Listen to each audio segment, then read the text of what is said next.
President under oath. Grand jury testimony tomorrow from the White House map room. Will he stick to previous statements? I did not have sexual relations with that woman, Miss Lewinsky. Or will he offer a new story? And what are the consequences? We'll have a special in-depth roundtable featuring George Will and ABC News analyst George Stephanopoulos and Bill Kristol. And political reaction with Senator Robert Torricelli of the Judiciary Committee and Representative Victor Fazio, chairman of the House Democratic Caucus. President Clinton under oath this Sunday morning. Welcome to our program. The big story today centers around the president's testimony tomorrow before the Lewinsky grand jury.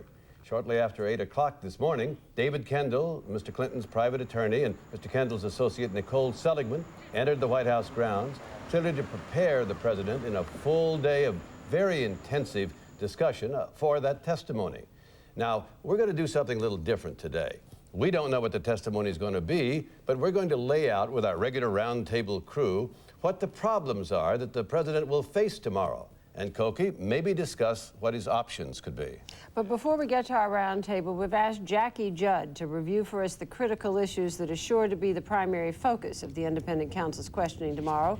First, we have the issue of sex and perjury. Jackie? That's right, Cokie. The starting point of the questioning almost certainly will be, did the president have a sexual relationship with Monica Lewinsky? Because the rest of the prosecutor's case flows from establishing that as a fact.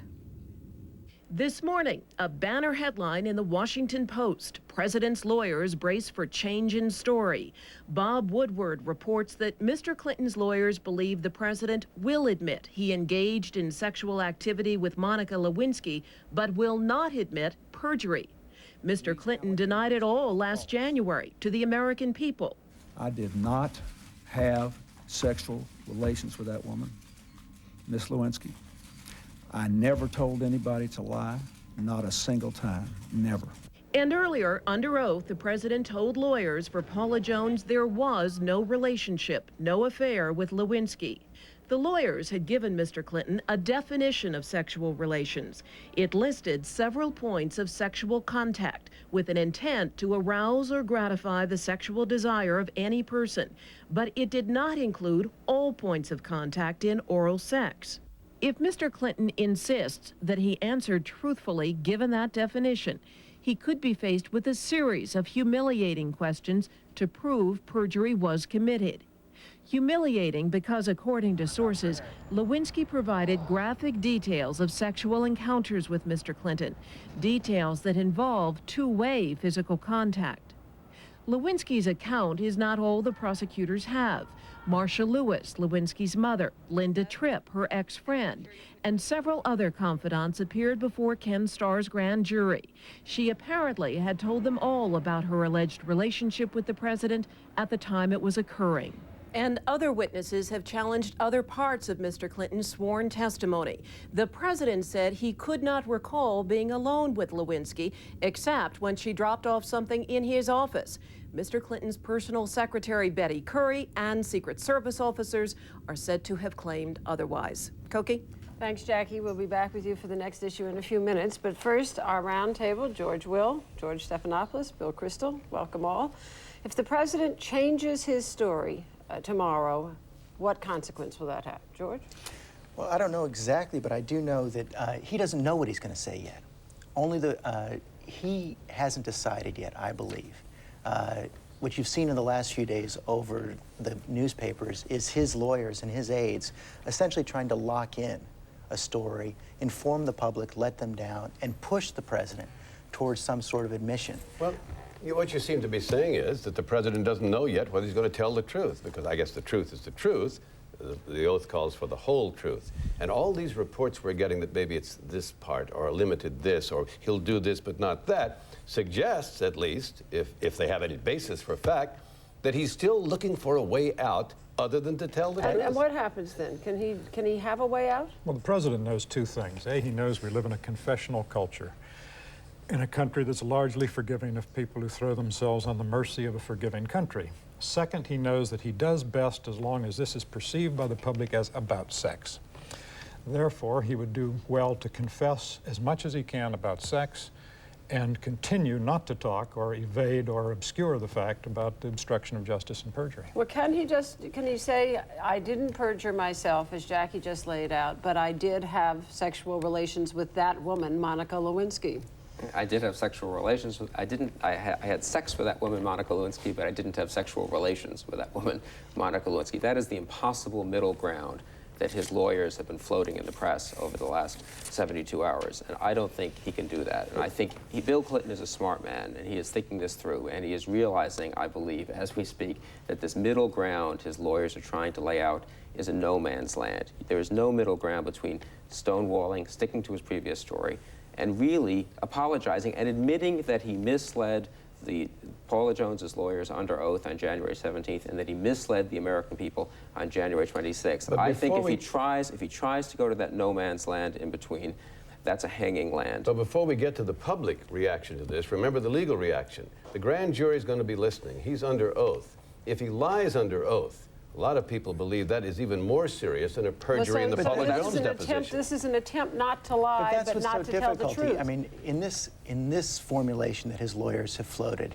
they would suggest that the president had specific knowledge that he received oral sex but didn't perform it, but he had no specific recollection of ever meeting Monica Lewinsky.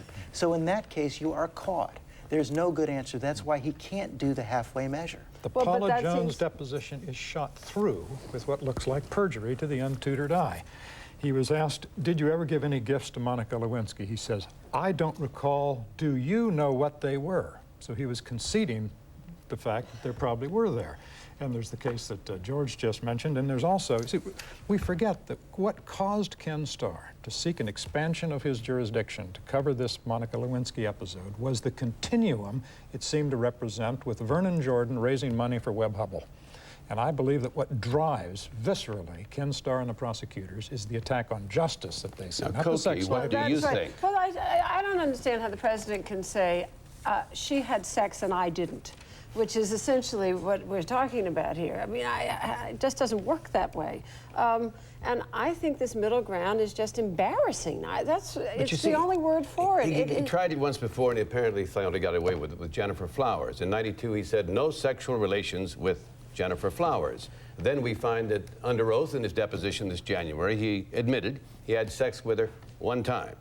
In 1977, which looks like perjury. And so he was asked at his news conference this spring, well, sir, I mean, he said, I told the truth then, and I'm telling the truth now. Well, of course, that's impossible, but if he thinks he can get away with that, the real problem, he can't get he may try it again. Because a grand jury is not 60 minutes. A grand jury goes and asks specific questions about specific events. We don't know if the grand jurors are going to be able to ask or the prosecutors with the grand jury hearing, and Ken Starr is going to be prepared for this. The only way the president can get out on this is essentially to throw himself on the mercy.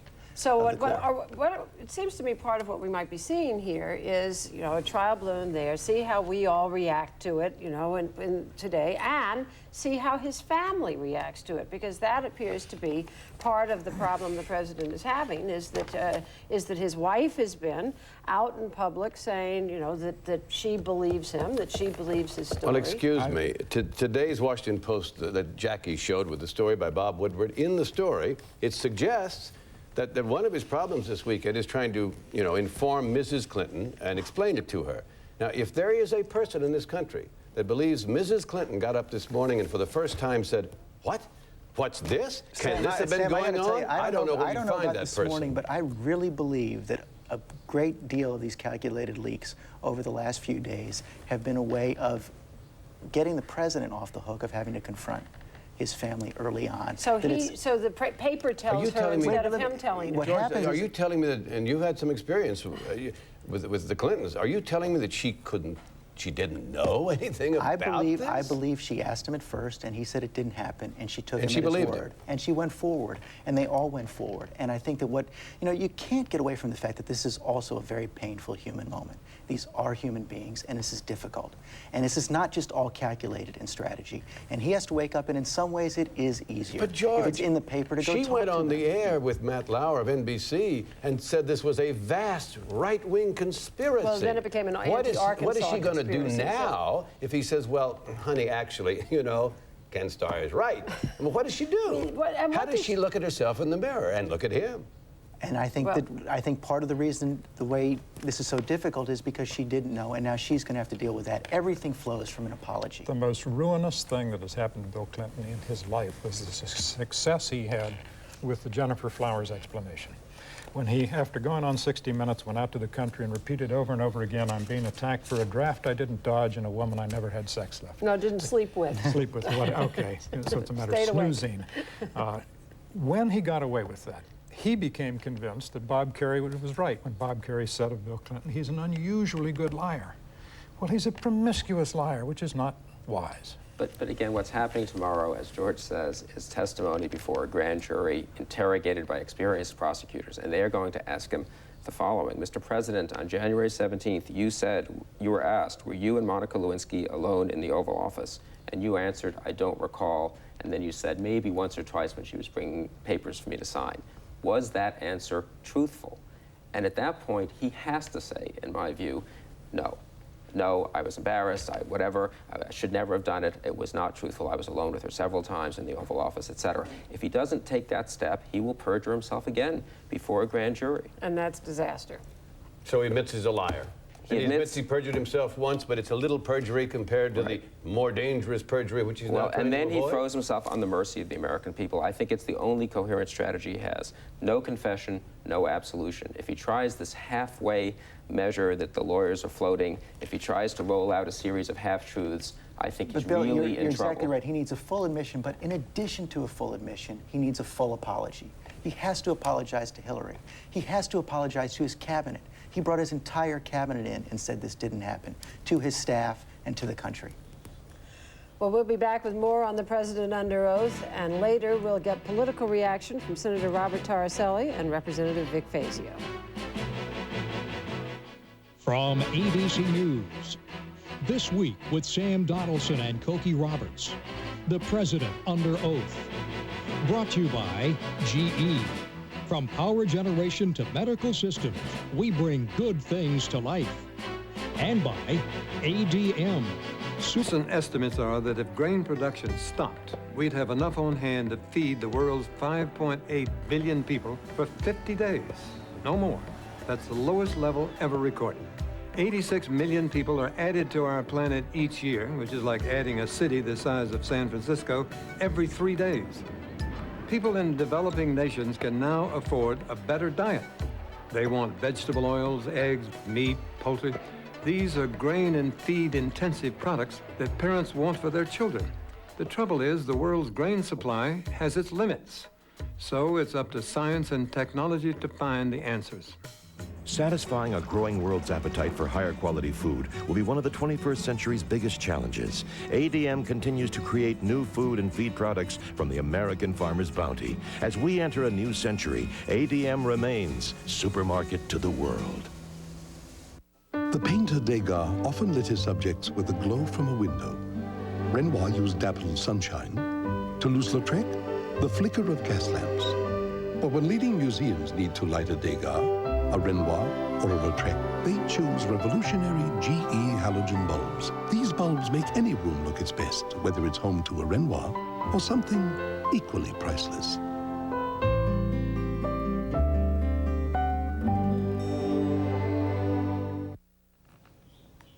Now to the physical evidence. In addition to the testimony from various witnesses before the grand jury, Kenneth Starr has tangible evidence that moves beyond the he said, she said. Again, here. She turned over to prosecutors the dress that Lewinsky claimed would prove she had a sexual encounter with Mr. Clinton. The FBI lab tested for genetic evidence on the dress, and the outcome is one of the most closely guarded secrets in this case.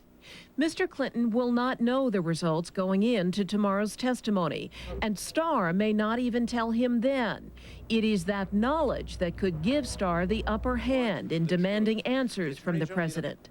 There is other physical evidence suggesting that whatever relationship Mr. Clinton and Lewinsky had, it was out of the norm for a president and a low-level White House worker. Lewinsky had surrendered to prosecutors what she claimed were taped messages that the president left on her home answering machine. There were gifts he gave her, including a dress and a brooch, that the president's secretary, Betty Currie, turned over to prosecutors. And there are the logs showing Lewinsky being cleared into the White House some 36 times after she was sent to work at the Pentagon.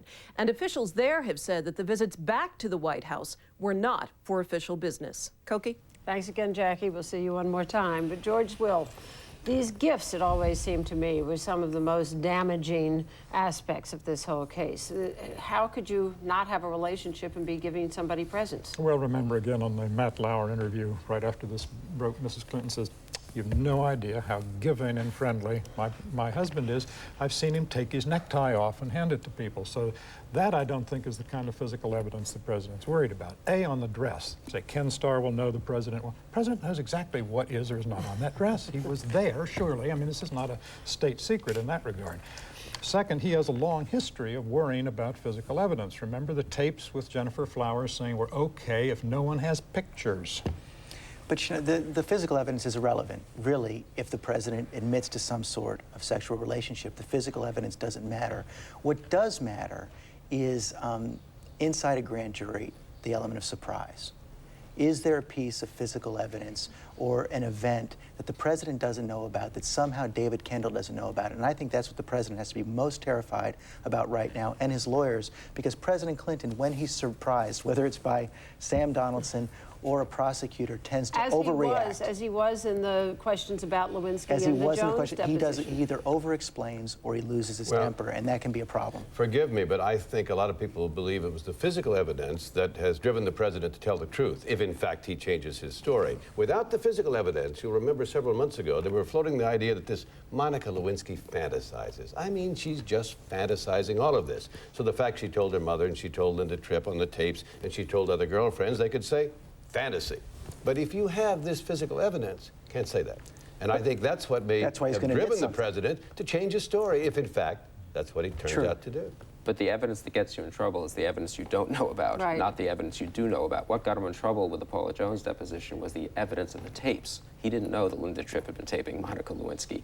The question is he knows about the dress. He didn't know they knew anything about Monica Lewinsky. Right, he knows that Monica Lewinsky had been taping the president on the telephone. Right, he knows about the gifts, he knows about the dress. I think the interesting question is there evidence he now doesn't know about that Kenneth Starr's prosecutors have?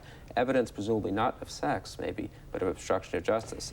We know that Kenneth Starr wired Linda Tripp that first week for a conversation with Monica Lewinsky. Did he wire or tap anyone else? And you know what? This is something to watch for tomorrow during the 4-hour testimony. If all of a sudden everybody takes a break and Ken Starr either calls the courthouse or goes down to the courthouse, you know that at some level the president has been confronted with something that either he can't answer or doesn't want to answer, and that could provoke a new confrontation with the special counsel. Well, I must say, in terms of these phone messages, that they are a little too friendly, a little too, I mean, what we know of them, to be any way that you could listen to those as just a sensible person on the grand jury and not feel that there was something going on there that was even beyond a sexual relationship. I'm going to differ with you. I haven't heard the phone messages, but we're told, at least by sources, that it doesn't contain really gross statements. It just sounds friendly. No, but the problem is the details. The president has to find a way to deal with this tomorrow, that all of these details, whether it's physical evidence or phone messages, just doesn't matter to people anymore. And he's got to come up with an answer that doesn't create more interest in people wanting to find out all of this stuff. I thought at one moment, a long time ago, these 37 visits Monica Lewinsky made to the White House, many times after hours, cleared in by Betty Currie, and often she'd gone home to her husband, that if they could come forward and explain where she was having an affair with the gardener, or she had a crush on the assistant chef, and the assistant chef would come forward and say, that's right, I was seeing her, that would clear it up. But since no one has come forward, what was she doing, George? You know the White House, she's not wandering around there looking for only two Buddy. people know exactly what she was doing, and I'm not one of them. All right, okay, well, we'll let you off. We'll take a break here. When we come back, we'll look at the obstruction of justice case, and then later, political reaction with Senator Robert Torricelli and Representative Vic Vasey. 1974 at 7:03 in the evening, the clerk of the House Judiciary Committee called the roll of the 38 members on Article 1 of an impeachment against President Richard Nixon. Article 1 was obstruction of justice. And now there is some suggestion that this president may have also obstructed justice, which in layman's terms could be defined as a knowing and deliberate attempt to interfere with the officers of a court in their proper investigation of a potentially criminal matter. Jackie Judd has what evidence there may be there against this president. Jackie? Sam, the heart of any case that Ken Starr might present to Congress would be alleged obstruction of justice by Mr. Clinton to cover up the relationship with Lewinsky. And this is where the key players become not only Lewinsky, but also the president's secretary, Betty Currie, and his confidant, Vernon Jordan. According to sources, Lewinsky told prosecutors the president did not tell her to lie when she became a potential witness in the Paula Jones case. She reportedly described a less direct approach in which Mr. Clinton allegedly made hypothetical suggestions to her. For example, if two people in a room deny an event occurred, who can prove otherwise?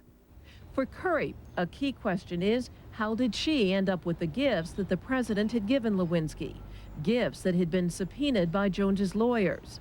Currie spent several days with prosecutors after the investigation began, and sources say she has given them valuable information on that point and on others. For Jordan, the key question is, what prompted him to spend time finding Lewinsky a job and then later a lawyer? In January, Jordan told reporters he began the job search at Currie's request. In March, he said he had kept the president fully informed about all of his activities to help Lewinsky. What may not be a critical piece of evidence any longer is the document that seemed to instruct Linda Tripp how to lie if she should testify in the Jones case. Lewinsky reportedly has told investigators that she alone drafted the so-called talking points. Sam?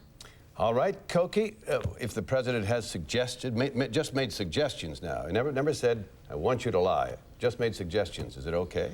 Well, I mean, I don't know what the legal situation is. It's obvious that what he's saying is, don't tell him. And Monica Lewinsky, for many months, decided that she wasn't going to tell him. She said one thing in the Paula Jones deposition, and then she has come forward now, as we understand, and said something else. But why was she doing that? Why did she swear to what she swore to in the Paula Jones deposition? You have to believe that she thought that that was what the president wanted her to do. Well, the president met with her on December 28th, and they had a private conversation. 10 days later, she signs an affidavit saying, I never had a sexual relationship with the president. 10 days after that, the president sits in his Paula Jones deposition. His lawyer, Bob Bennett, cites this affidavit in his presence. As he says, as everyone here is aware, Jane Doe number 6, which is Lewinsky, has filed an affidavit which says there is absolutely no sex of any kind, in any manner, shape, or form with President Clinton. And the president sits there and accepts that. He knew that that affidavit was false if he now is going to say that there was sex in some shape or form. So that's obstruction of justice. There's not going to be a single smoking gun. There's not going to be a talking points. The question for Ken Starr is he going to be able to develop a pattern through a series of phone calls with Vernon Jordan, with Betty Currie, a day-by-day pattern of events between the day of the subpoena, December 5th, and the day of the affidavit in January.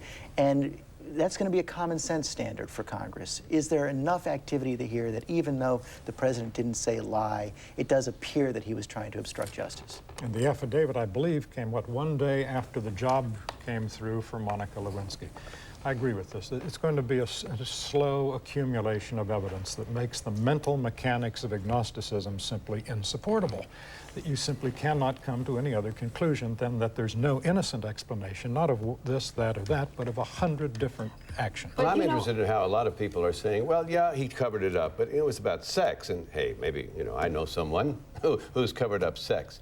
And at the basis of that would be the premise that each one of us gets to decide what we cover up is okay and what we don't cover up is okay. If I want to rob a bank and I say, Sam, I need the money. Sam, again, the prosecutors, think of them. These are athletes of the law. These are intensely competitive men and women who are in that room with him. And I repeat, they are driven not by sex. because they're saying what Vernon Jordan and the others seem to be doing and raising $500,000 for Webb Hubbell. He made more money when in legal peril than he did at any Where other is time. Tom back when we need him? That was not about sex. That was about buying silence or lies. But what confuses me then is why that does not, at the moment, appear to be part of what Starr is going to report to Congress. As we understand it, he's only going to have this aspect of the case, and I had always expected that he would have a pattern of obstruction of justice, starting with Whitewater and moving on. I think the answer to that is that it might not be tied directly to the president. I believe the charges against Webb Hubbell much less than George does, but this is tied directly to the president. You send the court evidence against other individuals, you send the Congress evidence of impeachment, and so it's not only the prosecutors where the president may have a problem, it's with members of Congress. Well, they've drawn a line. They've said, you know, if the president didn't tell the truth in the civil deposition, if he comes clean, that's okay, but obstruction of justice... And there's and I tell you, I talked this past week to someone who used to be in Congress and sat on a committee on the impeachment committee with Nixon, and this person said to me, you know, we're talking about the rule of law here. The president is the only person who takes the oath of office to protect the laws and to execute them faithfully. And that becomes a much more difficult thing with obstruction. Well, there's more than what you cited. It comes back to what Bill said. The president's a citizen. He's a lawyer and an officer of the court, and he's the chief executive officer of the United States, and he knew Monica Lewinsky was breaking the law, and he was quiet about it. But there's more than this. Remember, there's going to be some questions asked about the gifts and how they got back to Betty Curry. There's a suggestion that they'll ask him whether he said to Ms. Curry, Monica Lewinsky will be returning gifts. And the alternative to that explanation is no. Betty Curry one day came into the office and said, gosh, it'd be nice if she sent the gifts to me. What it boils down to, I suppose, is this. When the king says, will no one rid me of this meddlesome priest, and they lop off his head, the king can't say, what? You thought I wanted you to do that? Henry II wound up scourging himself on the steps of Canterbury Cathedral. Maybe that's the end of this. Well, thank you all. Bill and George will join us again later in the program. But next, Senator Robert Torricelli of the Judiciary Committee and Representative Vic Fazio, chairman of the Democratic Caucus, on this investigation of the president.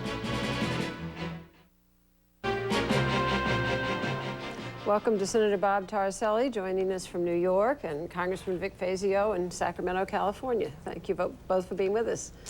Good to be with you. Senator Torricelli, the last time you were on this program, we asked you if you believed the president, and you said, I take the president at his word, and then cited the fact that Monica Lewinsky had testified under oath that she did not have a sexual relationship with the president. She has changed her testimony, and it appears now the president will change his testimony. What do you believe now? Well, I guess like most Americans, I was raised to take people at their word until something convinces me otherwise. I'm convinced that tomorrow the president's not only going to give full and candid and truthful testimony, but I think very soon thereafter the president intends to address the American people, his friends and people like myself, people who support him around the country, and give a very direct statement to the American people as well. So if I'm going to change my judgment, I'd like to do it based on what he says tomorrow, first to the grand jury, and then what he shares with the rest of us, to whom he owes an explanation. Do you have a reason to believe that this time he'll be telling the truth if he wasn't telling the truth last time? I think that the president recognizes that he now has an opportunity to put this matter largely to rest. There are some contradictions that have to be answered, not simply to the legal process, but probably more importantly to the American people, but an opportunity to tell this story and finally bring this to a close. He's now lived through 6 years of a Whitewater investigation of $40 million, which has come to its conclusion. The grand jury's been dismissed. Filegate, Travelgate have all come to no end.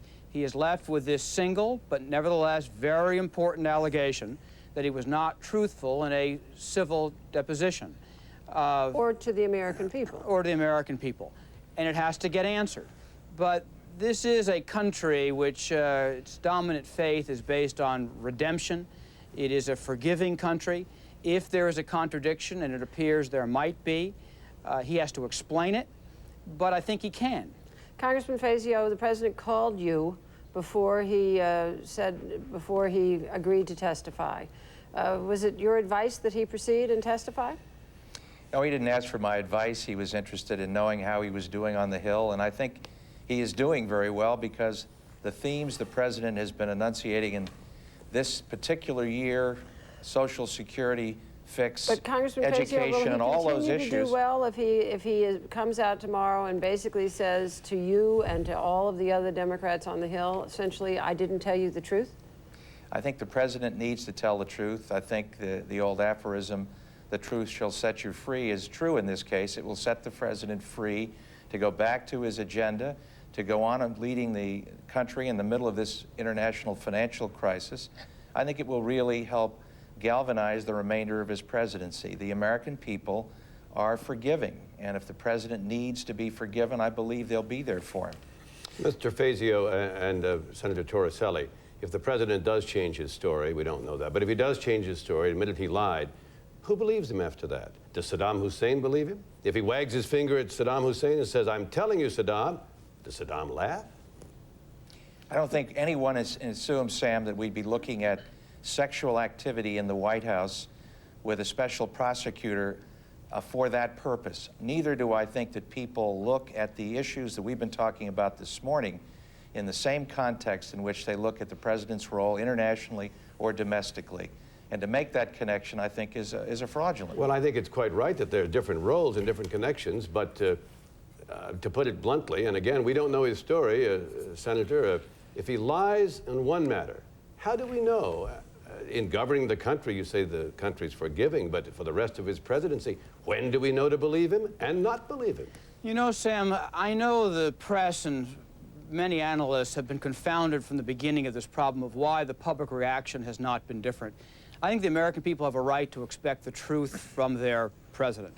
But if this president comes forward, as I believe he will in the next 2 days, and addresses them directly and tells a full story, not only is this a forgiving country, as Vic Fazio suggests, but people also in this country, I think, also have a sense to take people in their larger whole and judge a person on the totality of their lives. Bill Clinton may have done something wrong to his family, and he may not have been fair to the American people. But they also know that he's a man who's done a great deal of good in educating children in this country, dealing homelessness in this country, helped produce extraordinary economic times that have helped millions of American people. None of that forgives the fact if he was not truthful. We have a right to expect our president to be truthful. Senator. But when you look at why the American people are looking at this askance somewhat, I think that not only is it a question of them being forgiven, but they do look at the totality of a man's life. Senator, you said in your statement just then that the president may not have been fair to the American people. I want to read you an item from the first article of impeachment of Richard Nixon. Richard Nixon, they said, is guilty of, quote, making or causing to be made false or misleading public statements for the purpose of deceiving the people of the United States. That was then. Do you think it still is in grounds for impeachment? Well, George, it is not my role here to try to make little of what may have happened in this. I believe that a president, beyond the law, as a matter of public responsibility, has a duty to tell the truth. I understand. But since is it a ground for impeachment? But you asked me a legal question, I will give you a legal answer. I do not believe if the president can now contain this situation by giving an accounting to the American people and a full legal explanation to the grand jury, that it rises to impeachment, that in a non-material statement, in a dismissed civil case, the president was less than forthcoming. It is not right, but it certainly does not, in the bounds of the Constitution, rise to a high crime or misdemeanor akin to the precedent you are citing in what was an attempt to subvert the Constitution of the United States in Watergate. Can I just ask something there, following up on that? You said it was not right. Was it right for him to have the relationship with this young woman in the first place? I do not believe, if it occurred, that it was right. I think the president owes an explanation mostly, in the first instance, to his family, to his wife, and to his daughter, for which I would think among the American people this weekend there would be some compassion. No, it is not right. But on a legal perspective, do we now rise this to the level of congressional inquiry to threaten his mandate with the American people? I think that would Congressman be a significant Fazio, reach. on Yes. July 27th, 1974, the House committee considered impeachment said of Richard Nixon, he, quote, has acted in a manner contrary to his trust as president. Trust as president. That was grounds for impeachment. Do you think Mr. Clinton has acted in a manner contrary to his trust as president? No, I don't, and I think the American people agree, George. In the court of public opinion, a very small percentage of the American people, about 20%, according to the Pew Charitable Trust polls, think this has much to do with the future of the republic. Only about 30% of them are paying a great deal of attention to what is obviously a media obsession. So I really don't think this goes to the heart of the presidency. I think it's an American tragedy and a personal tragedy as much as anything else if all the allegations and leaks turn out to be as you would maintain. But I don't think this goes to the presidency's core, and I don't think this makes it impossible for this president to govern. In addition, I don't think this Republican Congress is going to want to make this an impeachable issue. I don't think that will be particularly helpful to them. In fact, it may even be harmful. Okay, thank you very much, Congressman Fazio, Senator Taraselli. Thank you. Appreciate you being with us. Coming next, the week's other news and more with George Stephanopoulos and Bill Kristol.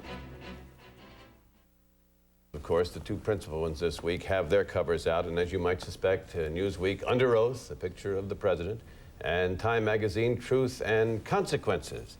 And let's talk about the consequences of this for the president and his family, for the Democratic Party, and perhaps most importantly for the country. George, what about the president and his family?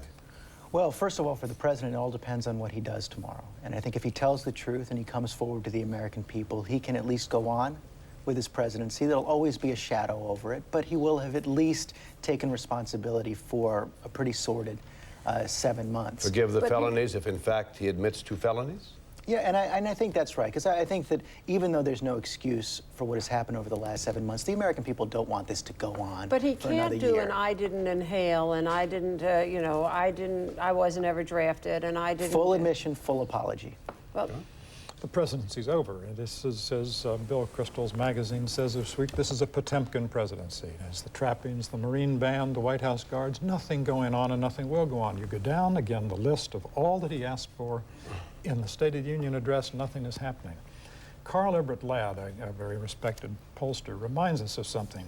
July 17 to July 21st, 1974, right on the eve of Nixon's resignation, 35% of the American people said Richard Nixon was a man of high integrity. That's higher than Bill Clinton receives today. well I mean, that's it, the ridicule factor. I don't see how he ever overcomes that. You now have ads for various kinds of clothing with girls on the floor of the fake Oval Office. But he overcomes it because people want their president to continue to do his job, and they will be forgiving on a piece of this. It's not going to wipe it away, but he can go back to doing his job. Yeah, it's conceivable with a full public confession comes some measure of public absolution. But I think short of that, the half-truth strategy, the try to navigate through the grand jury and don't say anything publicly strategy, that cannot work. I mean, the Newsweek cover had the president is under oath. The president, in a sense, is always under oath, not just when he testifies. And he looked the American people in the eye and lied. And lied on January 21st and on January 26th. He needs to look the American people in the eye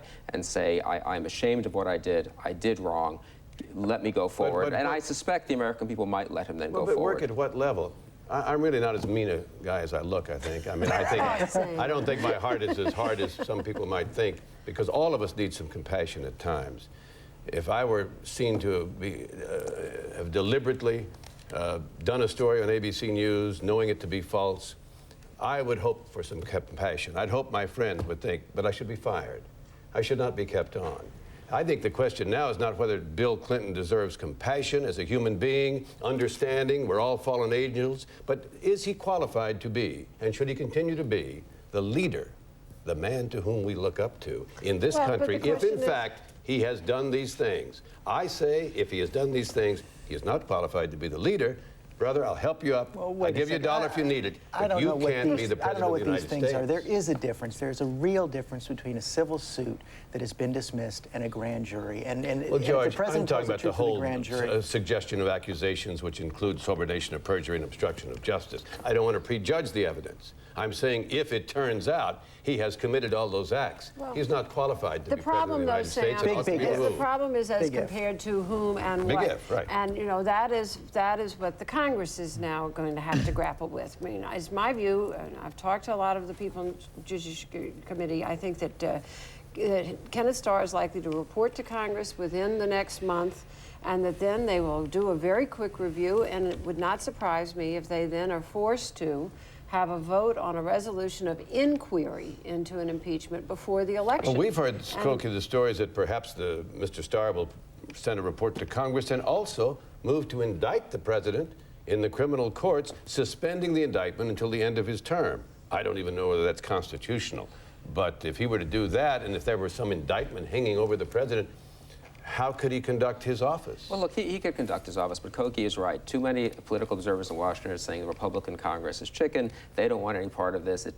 Starr will submit a report, and they'll just shy away. It's not going to work that way. They are chicken, and they would like to shy away, but they're not going to have that opportunity. They would love to be chicken, but sometimes circumstances make you step up to the plate. And it's not the Republicans, it's the Democrats above all. Right. On two issues. Partly it is the lying issue, obviously lying to the American people. Can that just be allowed to go unrebuked in some formal and serious way? Doesn't mean he has to be impeached, but some censure, which is what was done with Joe McCarthy and what was done for others who have seriously misbehaved in office. But also the act itself. Okay, the president of the White House, the President of the United States in the Oval Office, in the White House, being sexually serviced by a 21-year-old intern. The first week that broke, Daniel Patrick Moynihan, the Democratic senator from New York, said, if it is true, he was asked, can the president survive in office? And Moynihan said, I should think not. All right. And the First Lady said that she would consider it extremely serious. Well, let us move on, though. Let us assume, for purposes of discussion, that the president does admit, as these reports have it,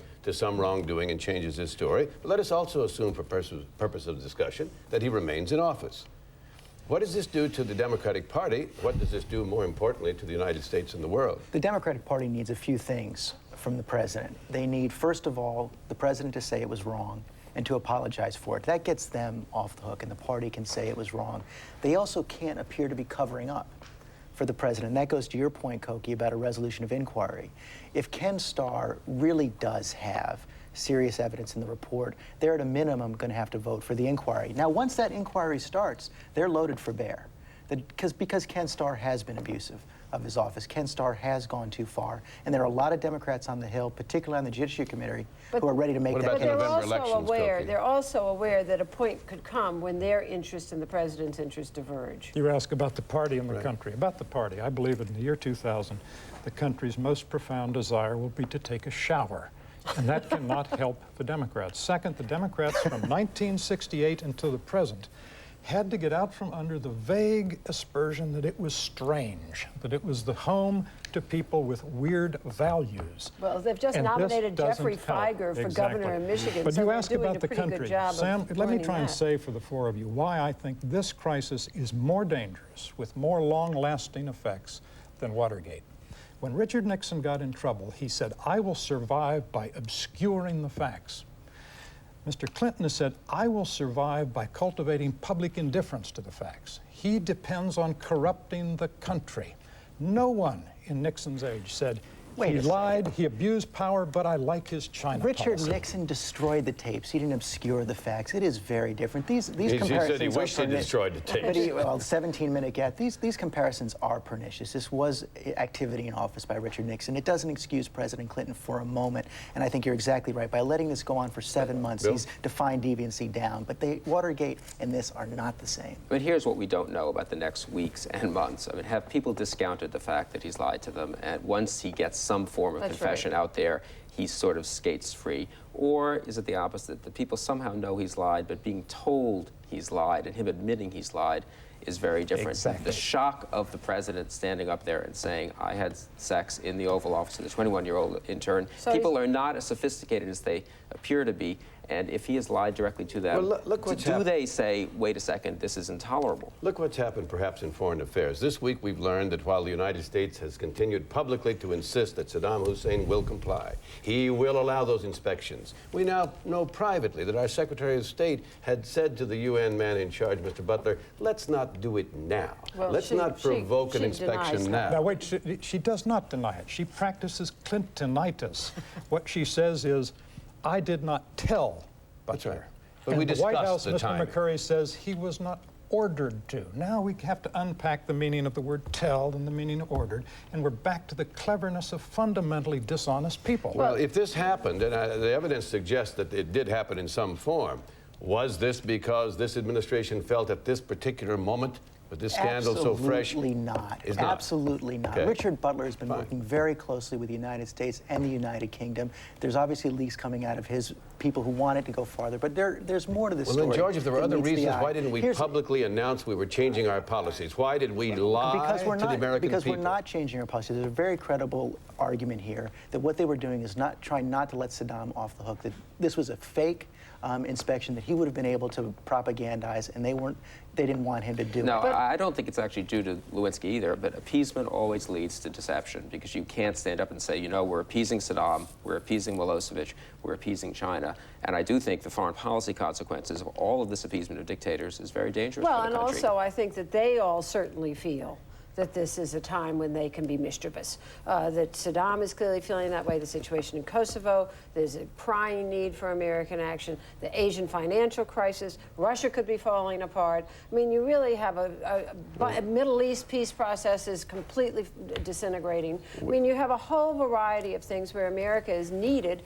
and all of these people understand And that's that why the country will want Clinton to go back to work. We've come well, to the that's end of, entirely possible. We've come to the end of our roundtable, and we all know, of course, that we've been discussing the options, and we want the audience to know that we understand we don't know what the president's going to say. We'll wait like every other American until we hear from him and others what he has said tomorrow before we make any judgment on him and really his future. And Cokie and I will be back in just a moment. This week with Sam Donaldson and Cokie Roberts, the president under oath. Brought to you by Kendall, who, as we said, is at the White House, has issued a written statement at the White House.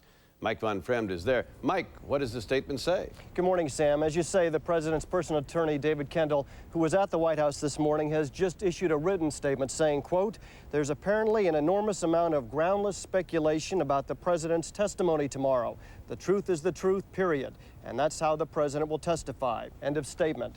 Whether that's a denial of anything or just what it means is open to interpretation. Also coming to the White House today, Sam, were attorneys for the independent counsel's office to make a last-minute survey of the situation in the map room where the president will testify tomorrow. Cokie? Okay, thank you very much, Mike Von Fremd at the White House. We'll have more on this story tonight on World News Sunday, and later tonight at 9 p.m. Eastern Time, a one-hour special, Crisis in the White House, the President Testifies. That's all for us this week. Until next week, that's This Week.